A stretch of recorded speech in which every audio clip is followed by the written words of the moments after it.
Prishja e një misie të ngushtë është gjithmonë një nga përvojat më të dhimbshme që mund të përjetojë një njeri. Kur dy persona që kanë ndarë kujtime, sekrete dhe momente të rëndësishme në jetë përballen me një konflikt të fortë, gjithçka që dikur dukej e pathyeshme fillon të lëkundet.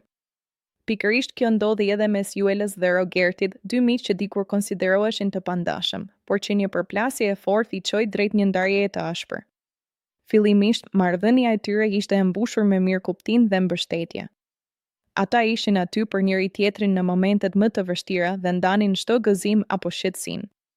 Mirë po, si në çdo marrëdhënie njerëzore, edhe mes tyre filluan të shfaqeshin mosmarrëveshje të vogla, të cilat me kalimin e kohës u grumbulluan dhe u kthyen në tension të madh.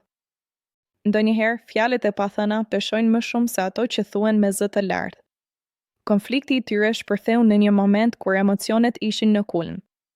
Fjalët që u thanë nuk ishin thjesht reagime të çastit, por duket se mbartnin brenda tyre gjithë shkënjimin dhe pakënaqësinë e mbledhur ndër vite. Kur Jueles ju drejtua Rogertit duke i thënë se ai duhet të ishte mirënjohës, kjo nuk ishte vetëm një akuzë thjesht, por një shprehje e ndjenjës se ajo kishte dhënë më shumë në atë miqësi se sa kishte marrë. Nga ana tjetër, reagimi i Rogertit ishte i menjëhershëm dhe i ashpër.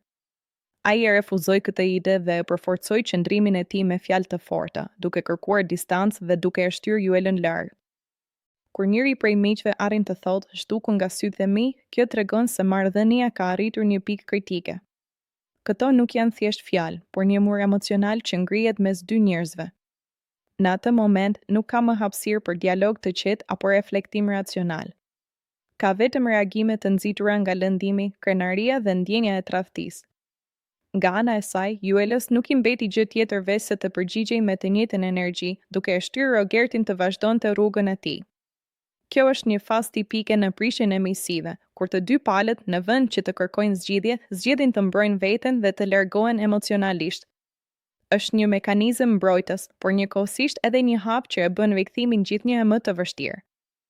Ajo që e bën këtë situatë edhe më të rëndë është fakti se ata nuk ishin thjesht njohës të zakonshëm, por miq të ngushtë. Kur prishet një lidhje e tillë, nuk humbet vetëm një person, por edhe një pjesë e vetes. Kujtimet e përbashkëta, momentet e qeshura, mbështetja në kohë të vështira, të gjitha këto mbeten pezull, si një kujtesë e asaj që dikur ka qenë.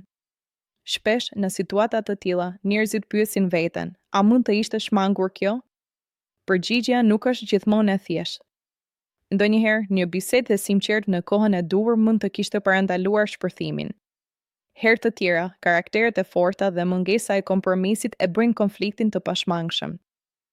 Në rastin e Juelës dhe Rogertit, duket se të dy mbartnin ndjenja të forta që nuk u shprehen në mënyrën e duhur derisa ishte tepër vonë.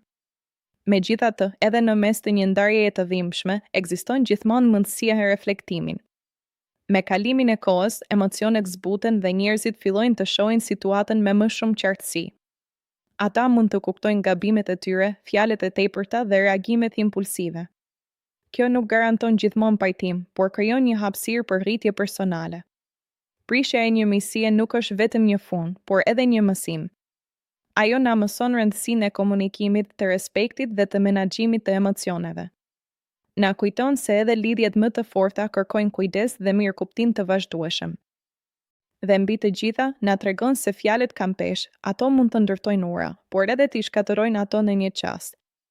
Historia e Juelës dhe Rogertit është një shembull i qartë se si një miqësi e fortë mund të tronditet nga një konflikt i pakontrolluar.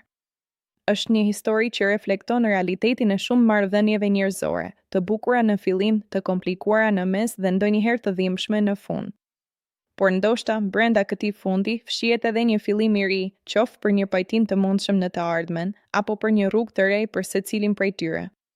Në fund të fundit, ajo që mbetet është përvoja dhe mësimi që secili merr me vete.